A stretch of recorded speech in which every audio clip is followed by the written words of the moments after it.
In 2009, thousands of strangers discovered they shared the same vivid memory, watching Nelson Mandela's funeral on television in the 1980s. That funeral never happened. Not a parallel universe, not a glitch. Something in your brain is rewriting your past every single time you remember it. And the explanation begins with a neuroscience experiment that should have been impossible. Writer and researcher Fiona Broome gave this phenomenon a name, the Mandela Effect. She discovered that she wasn't alone. Thousands of people carried the same false memory of Mandela dying in a South African prison decades before his actual death in 2013. And it wasn't just Mandela. In a 2022 YouGov poll, 62% of participants remembered Darth Vader saying, "Luke, I am your father." The actual line? "No, I am your father." No, Luke never was. The internet did what the internet does. It turned shared false memories into evidence of parallel universes, quantum timelines, glitches in simulation theory. But here's what should actually unsettle you. The real explanation is stranger than any of those theories. Because the problem isn't that your memory failed. The problem is that your memory worked exactly the way it was designed to. And that design has a flaw neuroscience didn't discover until the year 2000. For decades, neuroscience assumed that once a memory was stored, it was permanent, like data burned onto a disk. Recall was playback, nothing more. In 2000, that assumption fell apart. Karim Nader, a postdoctoral researcher at New York University, ran an experiment his colleagues told him was pointless. He trained rats to associate a tone with a mild shock, standard fear conditioning. Then he waited. He let the memory solidify. Days later, he played the tone again to trigger recall.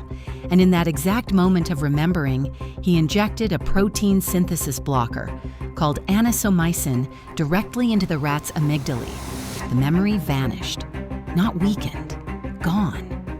What Nader and neuroscientist Joseph Ledoux had stumbled onto was memory reconsolidation, the discovery that retrieving a memory doesn't just replay it, it physically destabilizes it. The memory has to be rebuilt from scratch using new proteins.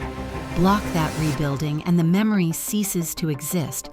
Think of it like wet clay.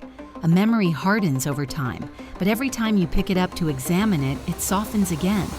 And whatever your hands are carrying gets pressed into the surface. That softening is reconsolidation, and it changes everything about what a memory actually is. So the brain destabilizes memories on retrieval. That alone is remarkable. But there's a second discovery.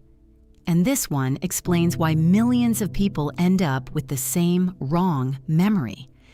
In the 1990s, psychologist Elizabeth Loftus at UC Irvine showed that during the reconsolidation window, a single piece of misinformation can physically alter what gets rebuilt.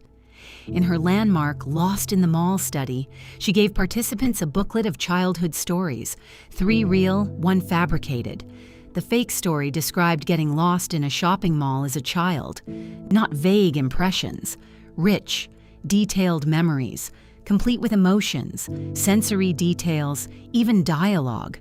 One misleading narrative was enough to hijack the reconsolidation process and build a false memory indistinguishable from a real one. A meta-analysis combining 28 studies later confirmed the effect. Memory updating after reactivation shows a reliable effect size of G equals 0.53. That's not subtle. That's a measurable, replicable rewrite of the past. Loftus explores dozens of these cases in The Myth of Repressed Memory, and the implications reach far beyond the laboratory.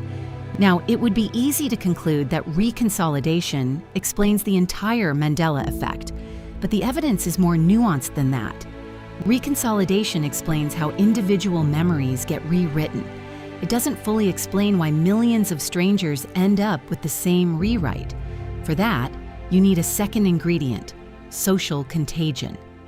Every time someone posts, "Does anyone else remember Mandela dying in prison?" on social media, that question becomes the misleading sentence from Loftus's experiments. Delivered at scale. You retrieve your vague, half-formed memory of Mandela. The post provides a compelling narrative, and during reconsolidation, your brain incorporates the suggestion into the rebuild. An informal Reddit survey found 87% of respondents first encountered the Mandela Effect after 2012, right as social platforms exploded.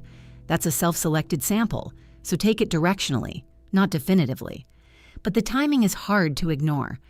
As Fiona Broome herself has argued, the Mandela Effect may say less about neurobiology and more about what happens when shared culture meets a brain built to reconstruct rather than record. So where does this leave us? Not with a comforting answer. Every memory you trust, your wedding, your first day of school, that argument you're sure you remember perfectly, has been edited, not once, every single time you recalled it. Daniel Schachter, a Harvard psychologist, calls this one of memory's fundamental sins. In the 7 Sins of Memory, he maps exactly how the brain trades accuracy for usefulness, keeping the emotional core while quietly revising the details. Your brain doesn't store photographs, it stores sketches, then redraws them on demand. And the science is still evolving. A prominent 2010 study suggesting reconsolidation could erase fear responses in humans failed to replicate under stricter analysis.